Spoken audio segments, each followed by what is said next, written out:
Welcome to Thursdays on the Stoop. I'm Julian. Some of you have met me before, some of you haven't, but I'm so excited you're all here. Today we're going to be talking about digital tools for writers. I'm going to make my presentation full screen, which means I won't be able to see the chat. That is the one downside of this. So if you have questions, you can put them there, but I may not see them till the end. If it is urgent, you can of course raise your hand using the hand raise tool, and you'll pop up to the top of my screen and I can call on you. But my preference would be if you hang on to your questions till the end. I'm going to build in some time for that. We'll also have some time to brainstorm together, assuming I've timed this out correctly. So with that being said, I'm going into full screen mode and I will see you very soon.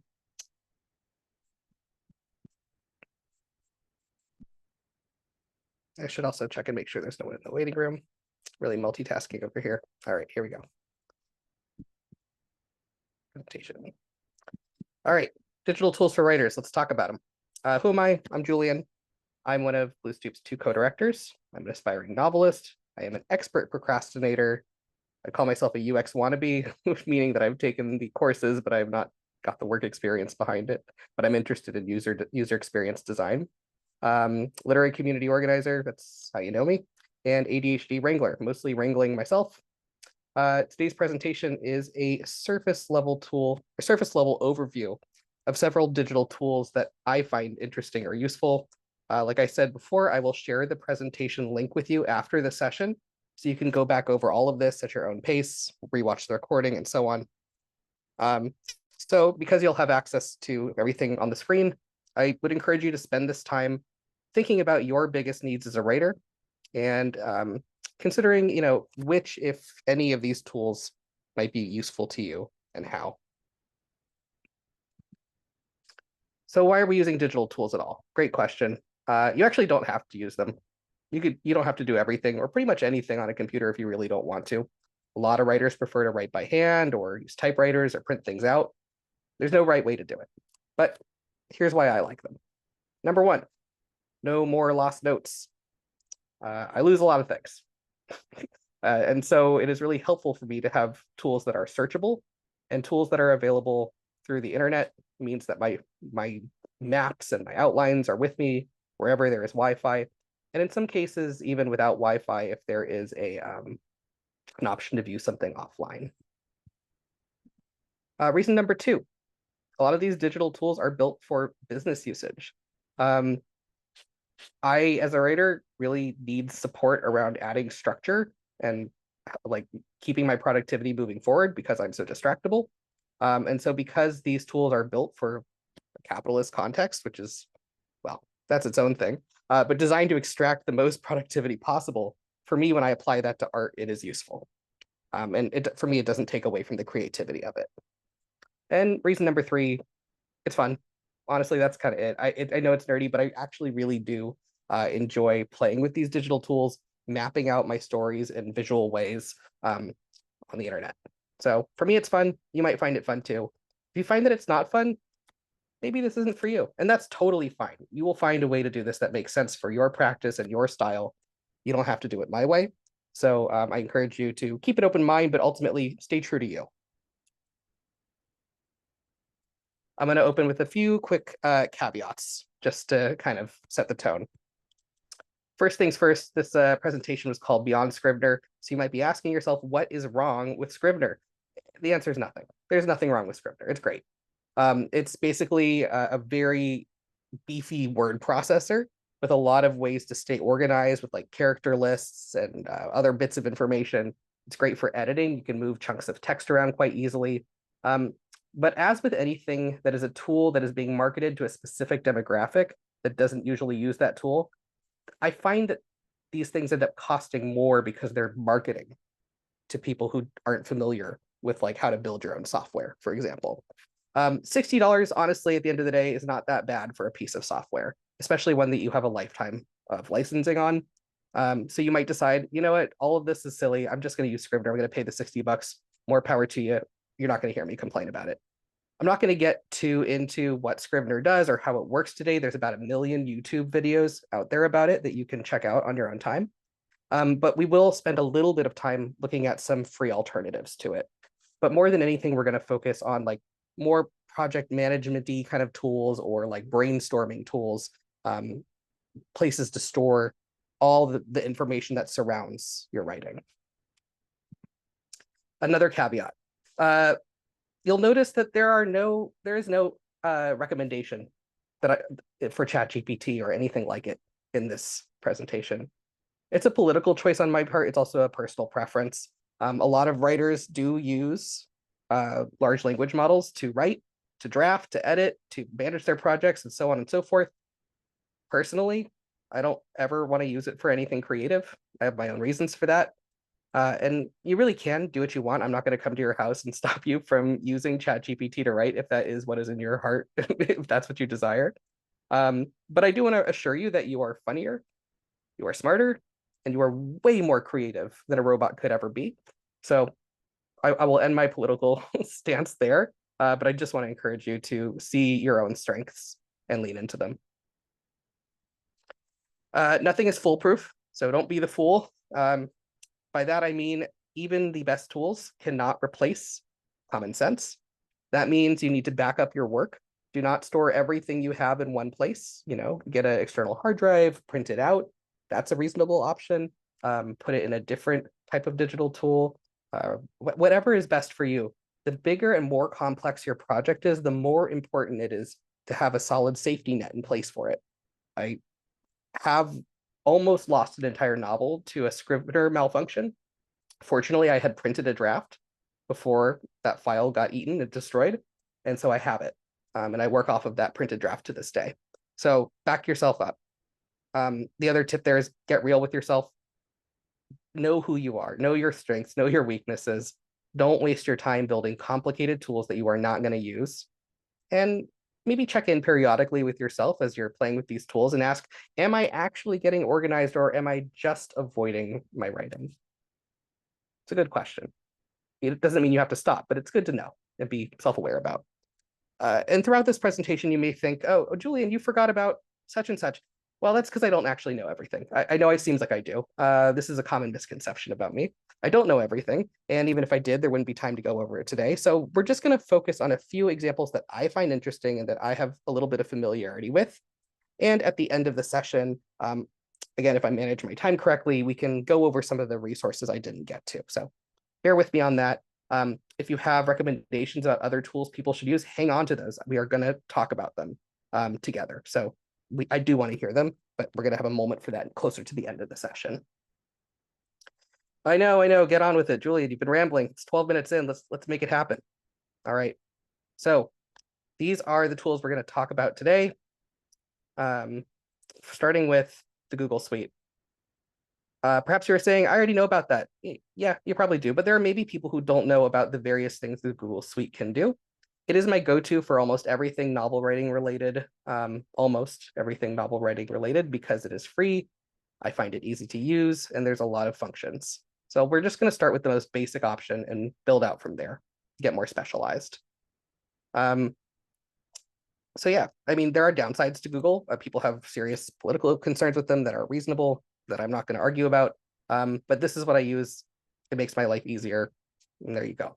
And no, I don't know these cats. I'm sorry.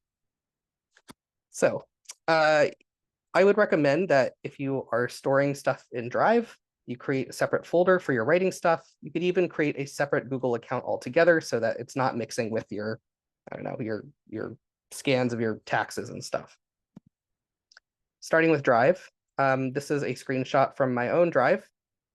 This is where I store my novel. Haunt is the name of the novel in progress. And here you can see I've got my first draft, second draft, third draft, and fourth. There are also two other folders in here. There's excerpts for submissions, I think. And that is where, when I apply to like a contest and they want a little excerpt from the novel, they don't want a whole chapter. I don't want to have to go digging every time. So maybe it's a 1,000-word limit. I have some files pre-set up with excerpts that I feel good about, ready to go. Miscellaneous materials, it's kind of exactly what it sounds like. It might be character bios. It could be research articles that I've saved and set aside to come back to later. And within each of those versions, each of those draft files, I have my chapters. This is more of a file management strategy rather than the function of a specific tool. but I name my files the name of the project, the draft that I'm on, that's V4, but that's version 4, and then chapter whatever. So 0 is the prologue, 1, 2, 3, 4. And then I have my outline, my revised outline right there. I'm going to take a quick pause and just peek out at the chat and see if I'm missing anything important before I continue.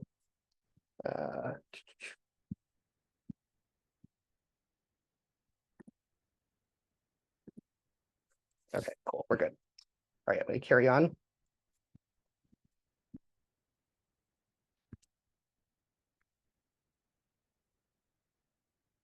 Okay, so we're also, one of the ways I use the Google Suite is I use Sheets a lot. That's the spreadsheet tool, similar to Excel. I'm not going to get too far into this particular function of it because we actually have already done a really fabulous Thursdays on the Stoop session with Holly Went. I think might actually be here today. I would really encourage you to watch this at a different time. It's all about how Holly managed a really large cast of characters using spreadsheets. And so you can see here, just from this screenshot, there's a hockey team that are some of the characters, and we've got their position in hockey, we've got their height, weight, their age, where they were born, and lots of other statistics about them. Obviously, we're not all writing about hockey teams, but this could be a good way for you to track some basic details about your characters. Another way that I use Google Suite is to keep track of my submissions if you're trying to get published in lit mags.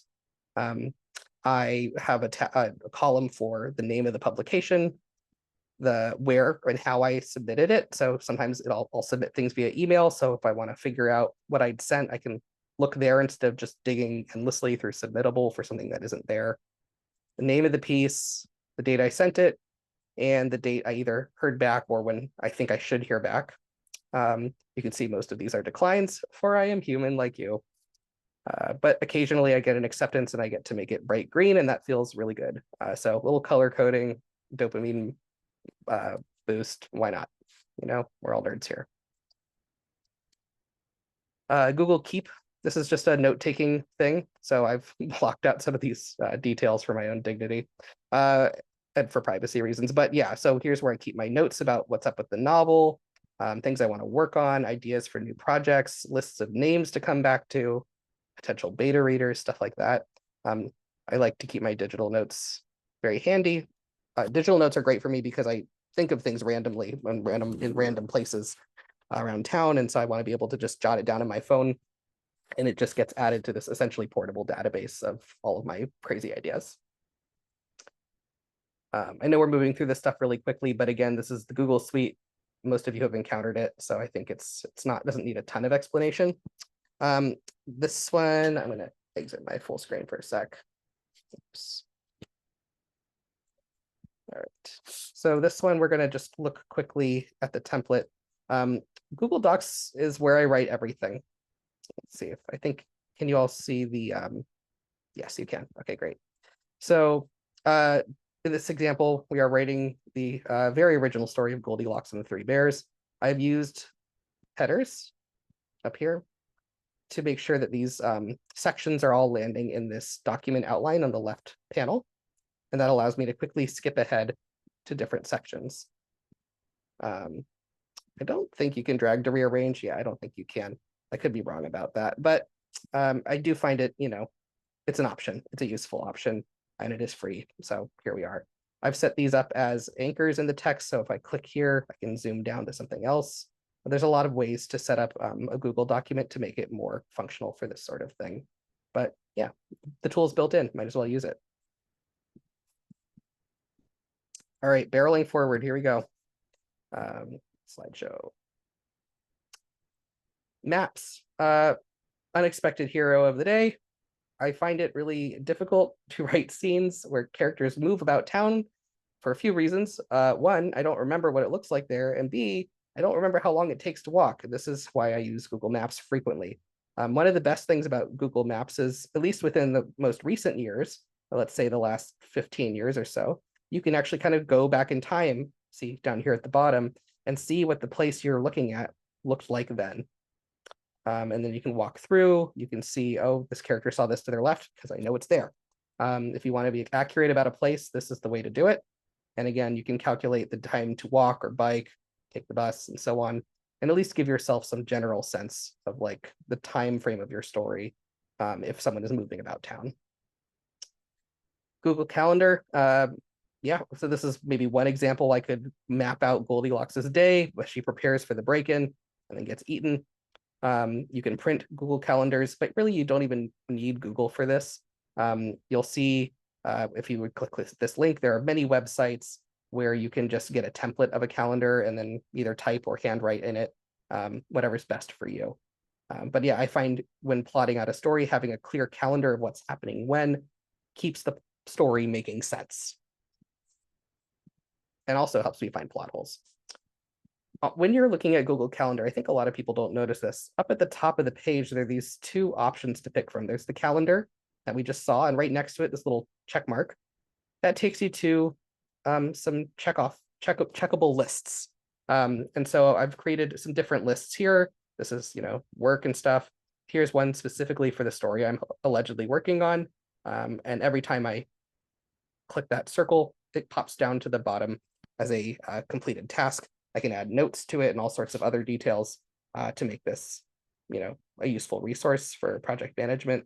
I'm not sure if you can assign it to, if you can set it up to email you when there's a deadline approaching. So that's something to keep in mind, but there may be functions there that I don't know about. Full disclosure. This is another underutilized Google tool. This is for drawing. You can diagram some scenes. Oh, look, Goldilocks violating the social norms by breaking into people's houses. Not so hot. But yeah, you could map out a plot. You could map out a character arc, whatever you want. There's a billion of these drawing tools out in the world. This is just the one that Google has. And it's a little bit hard to find sometimes, so I put a link here for it so you can try it out on your own time. Okay, we have just sped through a lot of the Google suite. Just going to take a moment here at the chat. Looks like we're good.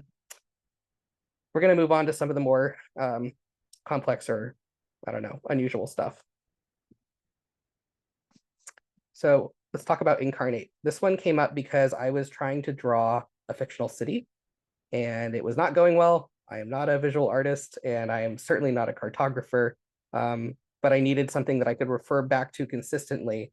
And I was hoping to find something where I could sort of guesstimate how long it would take somebody to get somewhere since it's not a real place. And that is how I ended up on Incarnate. Incarnate is pretty much designed for tabletop gaming type things like Dungeons and Dragons. It's a lot of like more fantasy oriented visuals, but you don't have to be a fantasy author to use this stuff. I'm not. I write, general contemporary literary fiction. My characters live in a world much like ours. It's just a city that doesn't exist, right? So this is the map I made for my novel. It does not look like a fantasy world, really, I don't think, because I just used it in a different way. I wanted it to look something like the Bay Area, but different. So instead of a peninsula over on the left, connects back up to the top. I've got some bridges that I've added that explain how people get around the city. I've labeled different areas where different people live. So we're just going to take a minute and just do a quick demo of Incarnate, just to figure out how to use my computer. Bear with me a second. We're just skipping all over the place. All right. Sure, you can see that. All right, looks like you can. Incarnate. So yes, you can make up to 10 maps in here. But you can zoom in really close. So, I find I can get a lot of detail. This is the map I just showed you over here. And this is a map that I'm making for the purposes of this presentation.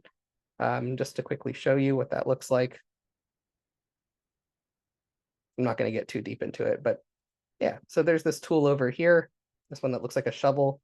This says create land masses. It's exactly what it sounds like. Let's see if that works. Oh, look, here I am expanding the planet a little bit. Bloop, there's a border around it, very easy to use. You can, the stamp tool is basically how you add details to it. You'll see it says open catalog here. That shows you all your options of different things to put on the map. There's a little campfire, a boat, some houses, some other types of houses, trees. That's a big one for me. Love a tree. Wooden bridges, thin walls, hills, more plant matter, all that kind of stuff. I'm gonna put some trees down, I think. Oh, I've got several types of trees within here. Would you look at that? And then you'll just adjust the size of the tree you want. So that's a little bit big for me. I'm going to keep it kind of small. And I'm just going to start plunking them down. I can even just click and drag to flesh out this forest over here. And let's say I need a little bit more road to make this make sense. I'm going to go back to the paintbrush tool, open the catalog. This is green. I always think of that as like a foresty kind of thing. This says tileable. So I think it looks like stones or something. So to me, I've decided that this is road. I'm going to shrink my brush size to something manageable. And I'm just going to not do anything useful here. Let's see, foreground. It takes a little bit of experimentation, but once you get the hang of these tools, they're quite easy to use. Oh, look, there's a little bit of road that goes out there and so on and so forth. So you can really, your imagination is the limit here. And that in 10 maps, that's the other limit. But otherwise, you can kind of make whatever world you want. You can add labels to things and so on. So that's just a quick intro to that. There are a lot of other tools out there very similar to this. This is just the only one I've tried. And I find it a lot of fun. Great way to avoid your writing, but also a nice way to map out what this imaginary world looks like to you and to be consistent about it when you go back to write about it. So yes, that is the one thing I forgot to say. You must hit save when you are working in here. See this little save icon down here? It does not auto save. I have made this mistake. Do not make my mistake. If you learn anything from me today, it's to hit save, you know, avoid drama later. Hit save now. Put that on a bumper sticker. Okay, I'm gonna keep moving forward. This one it's a weird one. I say that because I don't know that anyone would necessarily think this is a go-to option for writers. However, I use it so much in my day-to-day work that it is second nature to me. And so therefore, I think, why not use it for writing? Goldilocks. Airtable is like a really amplified version of Excel or Google Sheets. It has more features. It has interfaces, which are basically nicer ways of looking at data. And it has automations, which is basically rules you can set for the spreadsheet. So I used automations to build a project management thing that sends me an email when a deadline is coming up, for example. You could probably use a real project management tool and it would do the exact same thing. However, there'd be a million extra fields and you wouldn't necessarily get to name what everything is. And I just like to make things customized. So that's why I do it this way. I'm not going to tell you that Airtable is super intuitive and easy to pick up, but it is doable and you can definitely learn it. And there's a lot of resources out there. And their free plan includes 100 automations per month. So if you are, assuming that you are only using it for this, let's say one project, and you're not doing more than 100 tasks in a month, it should be plenty to cover like reminders and things like that. And you can also have unlimited bases. Bases are basically like, you know how in Excel or Google Sheets, there's the spreadsheet and there's tabs within the spreadsheet. The base is the overall file, and then there's these tabs within it. So we're going to do a quick, I'll show you 2 versions of that, and then I'm going to quick demo it. So this is like a character list that I made. There's like, this is a to-do list I made. It has a category for what type of task it is. And I'll show you why I'm doing that in a moment. It has progress markers, days till the due date. I used a formula to create that. And I've made little subtasks in the notes section as well. And I added a column where I can link out to the individual like digital file. Let's say it's like a chapter I'm working on. I could just paste the link in there. And then I made an interface out of this to-do list, and it's much nicer to look at this way, I think.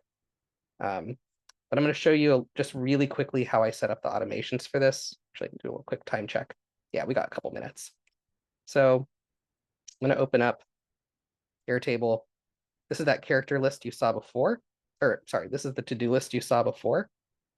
And I've set up an automation so that when the record matches the condition, deadline is today. So I put in when I wanted it to be done.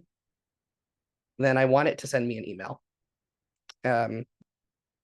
there's two options in here for this. One is just says send email. And for some reason, this never works for me. But if I scroll a little bit further, I see the Gmail thing. I have Gmail, send email. That's how I set that up. And then I set it up here. Here's the email address I want it to send to. Here's the subject line, due today. And I just have sort of like a field that auto-populates based on the name of the task title. And then in my body of my email, it says your task title is due today. And now it sends me that email periodically. Let me see if I can preview it. That's what it looks like when I get an email from a spreadsheet like this. This is what I use at work day to day. But I think you could use it for personal goals and writing as well. And again, you get 100 free automations per month. It's not AI, this is just automated. It's just following a set of rules. Interfaces, like I said, just kind of a nicer way to look at the same data you had before.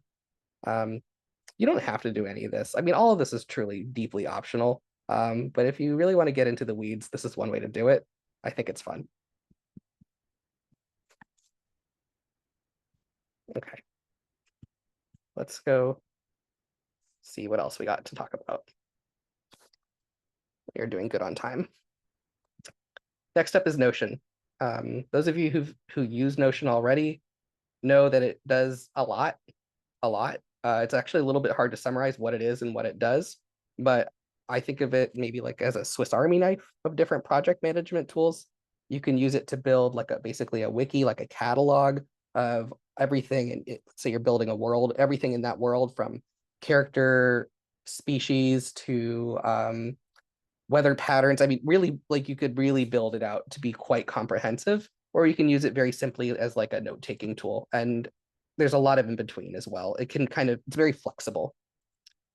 So like I said, great for organizing complex world building. I find it easier and simpler to set up than Airtable, which is the tool I just showed you.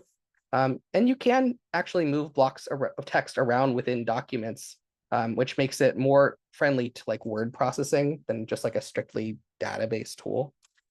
I will say a little bit overwhelmingly multifunctional. And if you want to set up automations for like a to-do list, like we were just talking about with Airtable, you would have to upgrade to a paid account. But because Notion is so flexible, you can really build out whatever type of system you need. And there are even some templates out there that are like, I think it's 15 euros is like $17 US. If you wanted to save yourself a little time and spend a smaller amount of money than like $60 for Scrivener, $15 or $17 will buy you a pre-made template for writing novels in Notion. I have not tried this template, so, you know, caveat emptor, do your own research, make your own decisions. But here is like an example of a task tracker I built in there. This took me about 5 minutes to build. It was very, very, very easy. So we're just gonna do a quick little pop over to Notion and take a look at what that looks like in practice. So here I made a file called Goldilocks Novel. Under that file, you can see all this different content. Here's the task tracker you just saw. Like I do want to mention that a lot of these tools have an AI button. I just never click it. I don't recommend you do either, but you know, follow your bliss, right? So let's say this is my Goldilocks novel. I have written an overview at the top. You see this little, I don't know, sextet, 6 dots over here. That's something you can grab onto and move around. So that could be good for editing. Chapter summaries, I put those here. Each of these things with a little thing next to it is called a block. This is a block. I could create a link specifically to this block that could be potentially useful. You can turn this block into a different color. There's a lot of options here. You can transform this block into a different style of block. But this is called a toggle, this little arrow, that allows me to close this up, which I find makes things easier. If I wanted to add a new one, just go there. It's going to repeat whatever format of the thing I had above it. Or if I put a slash, it gives me all these options of what to create here. It could be a header, it could be a block of text, it could be like a checklist, any number of things, quotes, links to other things, various AI functions that I don't like to touch, images, and so on and so forth. You could put a calendar in here. You could put a map in here, I guess. Things have gotten really quite expansive. This is why it's hard to describe what Notion does, because it does a lot. But either way, the best function, I think, is that you can create pages. See this little page-shaped icon. So if I were to type page, that is going to open up a new page. But that page lives in the file of Goldilocks novel. So when I go back here, there it is. I click it, there it is. So like, let's say you wanted to create all your character bios in one place. There's also a lot of plugins. So when Notion doesn't have the ability to do something, like you can't draw in it, you can use a plugin, which will allow you to borrow essentially the function of another tool and embed it in this page. So you could ostensibly add some sort of drawing right here. I haven't tested it, but allegedly it works. Or you could create chapter files. You could create scenes within each chapter. And one of the nicest things about Notion is the ability to move stuff. I'm not sure if this will work. Let's try this. Let's say I highlight that. Can I move it all? Not really. So there are some limitations here, but I could move an individual paragraph, let's say. I can click move to chapter 2. Oh, it's gone. It's going to pop it down at the bottom of chapter 2. Because this is not built for writers, right? It's built for business. Some of this stuff is going to be less than ideal in terms of how it functions because it's just not built for us. That's why people like Scrivener. But this is an option. It's here. The free plan is free. And the free plan has a lot of functionality that doesn't require you to upgrade unless you really want to go that direction. And there are, like we said before, some templates you can purchase to make this a little bit more writer friendly. Okay. So let's go back to our thing here.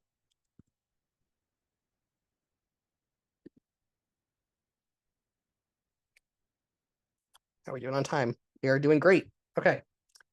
FigJam by Figma. This is one of a million different mind mapping tools. And by mind mapping, I mean visualizing like a diagram on like a whiteboard. You can use it for a lot of different stuff. You can use it to make a flow chart, or you could put a table in there if you didn't want to just have it in a spreadsheet somewhere. You could use it to score, I say scrap storage, by which I mean like Post-its kind of information. I use it for mapping out revisions in my novel. I'll actually show you what that looks like in practice. But the one con is that there are limits on how many different files you can set up. They call them pages.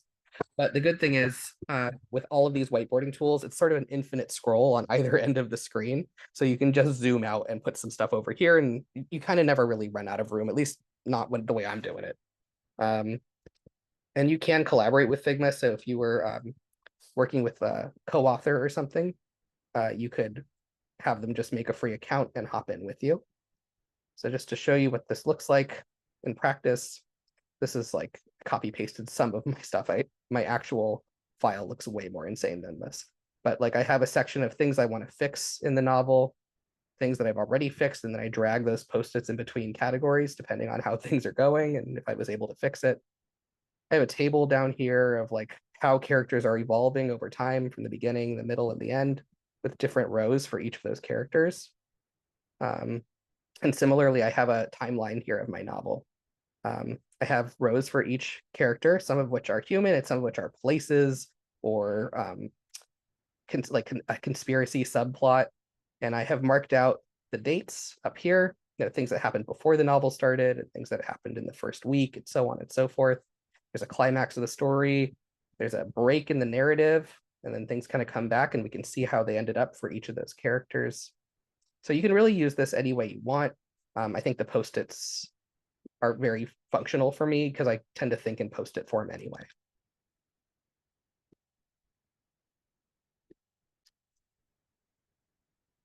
Okay. We are nearing the end, which is great because that's going to leave us some time for brainstorming. And I have been lecturing extensively, so thank you for bearing with me.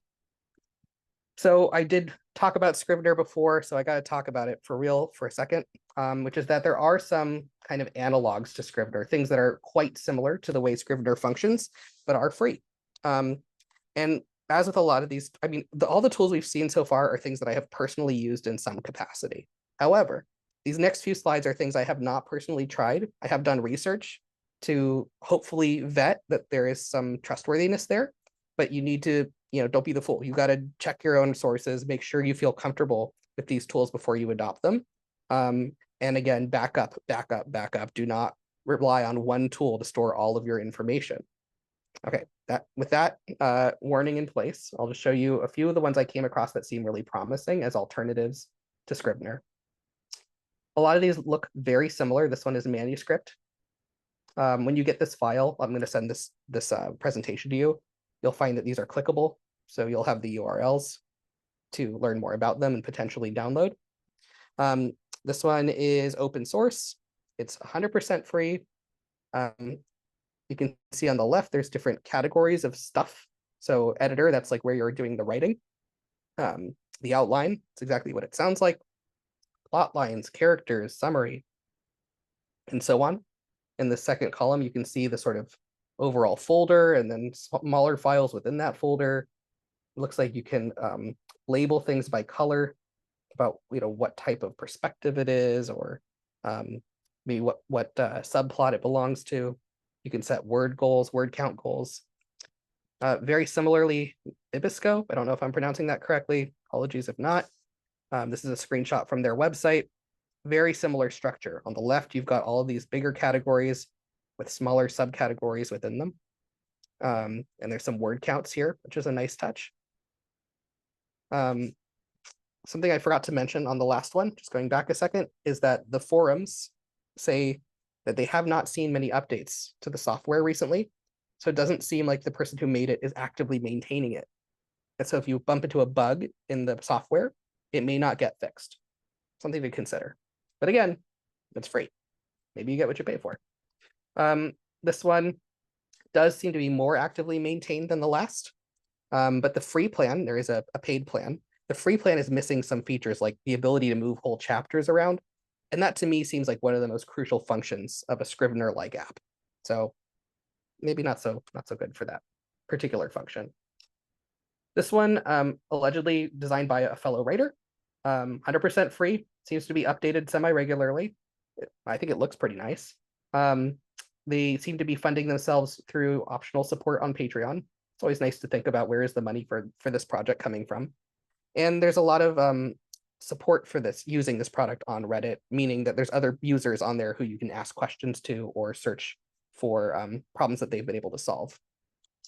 Some of those forums also say that this one's not so good for editing or proofreading because it doesn't catch things like typos. That may not matter to you, but just something to keep in mind. And another one, this one looks, again, kind of old school. This is called YWriter. The Windows version of this is, according to their own website, going to be free forever, is free now. It appears to be regularly maintained.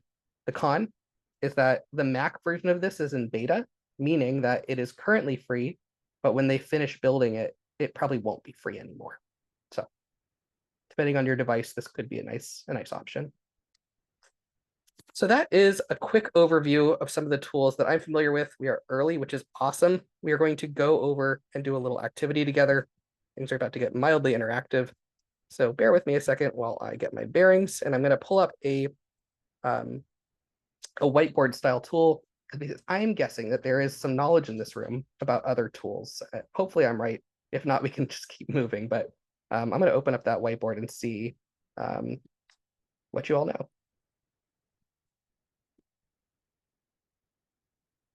So this should be something that you can dive right into yourself on the screen. I'm going to, let's see, I'm going to zoom in a little bit so you can see what's going on. In each of these circles, I have a different type of thing that one might use digital tools for. World building, character design, tracking submissions, writing plots, storing notes, revising, tracking tasks, and mystery. This is the other category. So you'll see, I think on your, probably on your left side of your screen, something that looks like a post-it, like a little sticky note with a bent corner. If you click that, you can create a new post-it and add a tool that you're thinking about that I don't have here to one or more of these categories. If the tool is good for multiple purposes, you can put it in multiple places. So I'm curious to see what you all know. Take a minute and start adding some post-its if you want to. And then we can talk about what's there. And while you're all doing that, I'll just open it up for some questions. Does anyone have a question? Feel free to raise your hand or unmute, whatever's best for you. Oh, it says view only. Well, that's going to make things harder, huh? All right, bear with me a second while I figure out how to work that. There we go. That should do the trick. I'm going to try that now.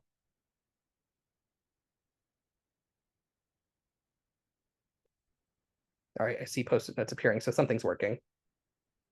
But yeah, while people are working on that, any questions or comments from the group?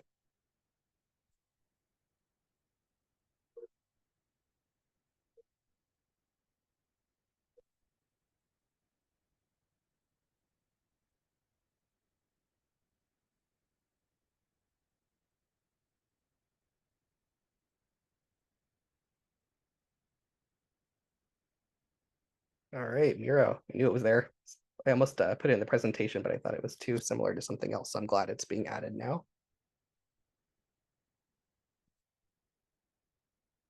Does the person who put Highland 2/Pro want to tell us what that is or how that works?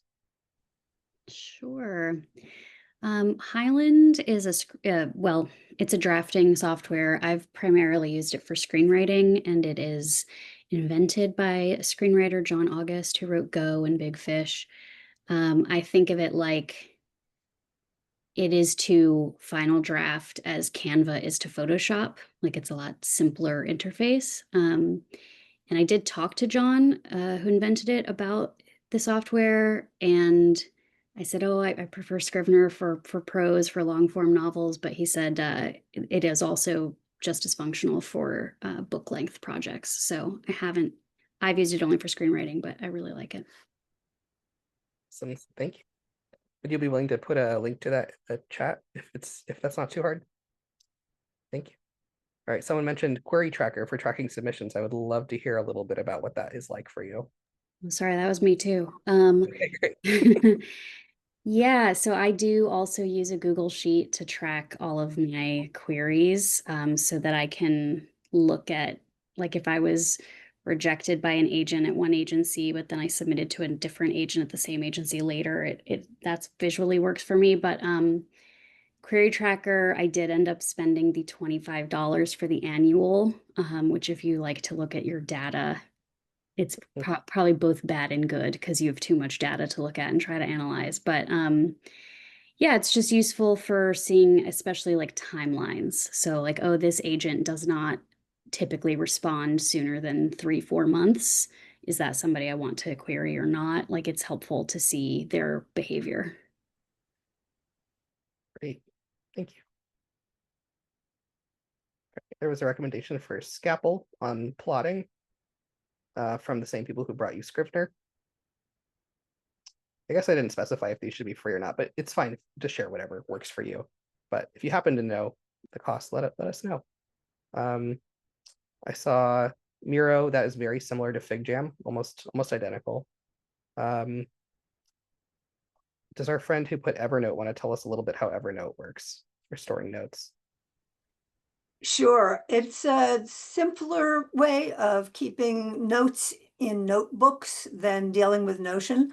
So Notion can be a little overwhelming if you've never worked with something like that before. Evernote, I find is pretty intuitive for most people because it uses the notebook idea. Great. Do they have a free plan or is that subscription They based? do have a free plan up to a certain amount of storage. Great, good to know. And the Notes app on the phone, yes, a classic. I mean, I have the gist of how that works, but if anyone wants to say more about that, I'm happy to hear it. There was a plug for Dropmark for note storage, $50 per year for unlimited space and albums. Obsidian, I did hear about that one. Is that similar to Notion? If someone wants to share? Yeah, that was me. It is. It's similar to Notion.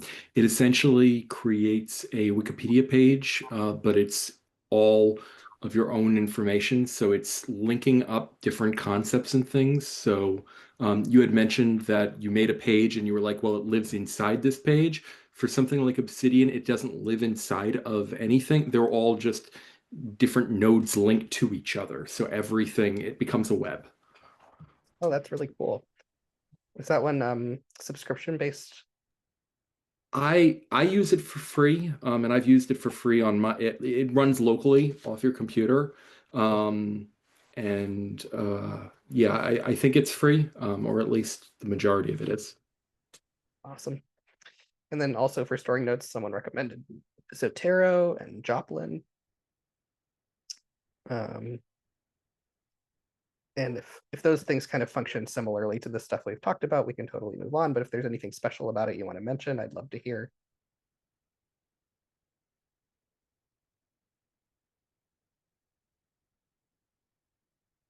This is a good one. Someone recommended using notes for transcribing voice memos. Yep, voice memos are awesome. Love to record myself blabbering and play it back. That's technically a digital tool. For tracking tasks, someone mentioned Asana, Todoist. I know about Asana. That's like a project management software. I don't know about Todoist, if anyone wants to tell me a little bit about what that is.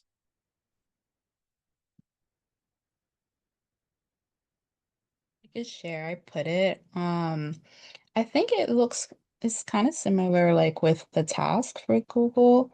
So you can categorize like your to-do list into different parts and have like what you haven't done, what's in progress, and what's completed. I think there's a free version and then there's like a paid version too. Good to know. Thank you. Pinterest for mood boards. That's a great suggestion. So if you're trying to visualize different elements of your story, maybe having a little bit of a mood board might help. Is that, for the person who put that, is that how you use it, or is there a different way that you use it?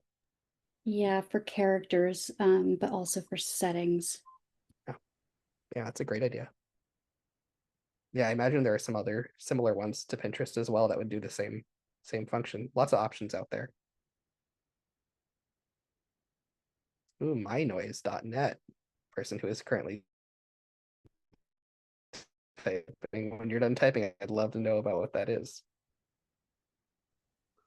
So mynoise.net is a huge, I don't know, repository of many different kinds of sounds and noises and noisescapes. I mean, I use it to block out background noise, but if you're doing something like world building and you want, you know, a particular atmosphere, it's lovely for that. It is entirely free, though you can support the creator if you like.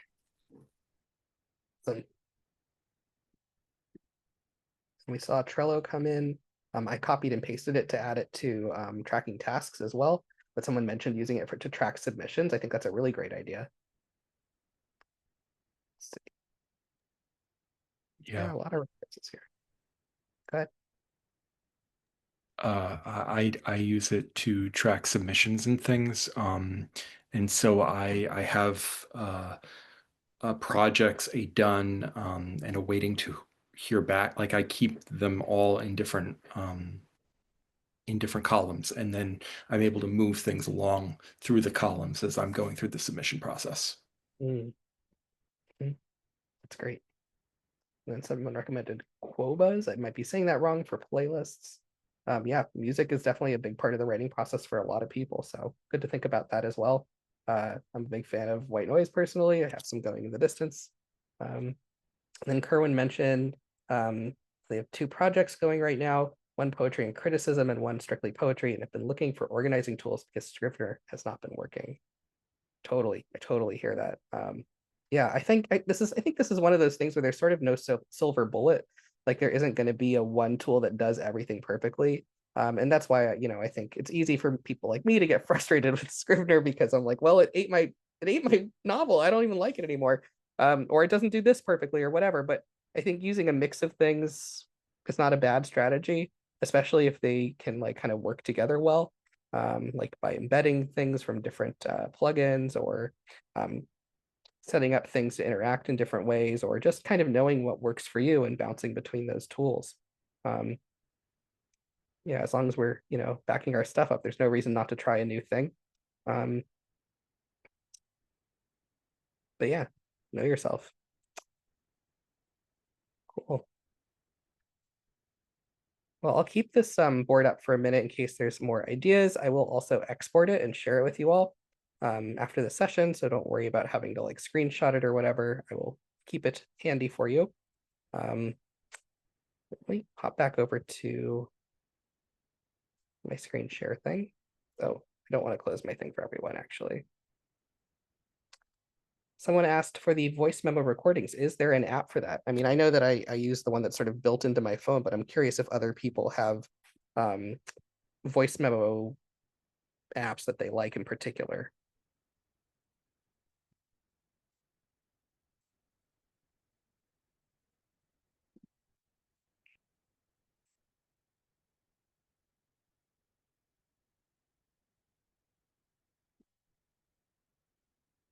Well, we'll leave that question in the chat, and if anyone thinks of anything, feel free to respond to Laura. Kat has recommended QuickTime. That makes sense to me. And use Slack to create time-stamped transcription. Smart. So that's like another example of someone using multiple tools together to make it function the way they want to. Yep. Yeah, I love a text-to-speech or speech-to-text personally. Being able to yammer and just have it be transcribed is great for me. Definitely done that for journaling when I'm in a particular mood. Toby recommended something called Voice Recorder. It's great. Awesome. Yeah, no shortage of knowledge here. All right. Listen, last call to add post-its to the thing, and then I'm going to close it out and we can wrap up the session. Final post-it moment. Okay, here we go. So I'm going to quickly just share my final slide here, and then we will wrap up.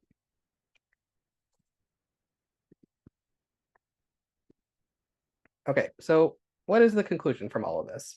For me, the conclusion is business tools do not have to be used strictly for business.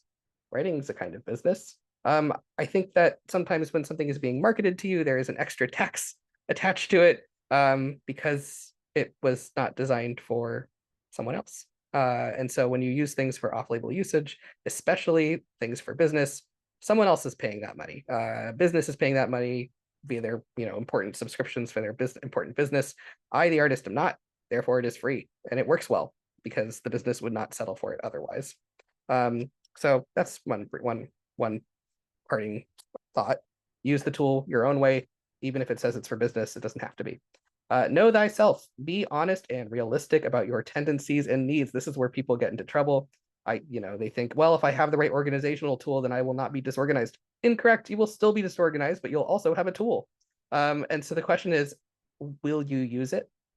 How will you use it? How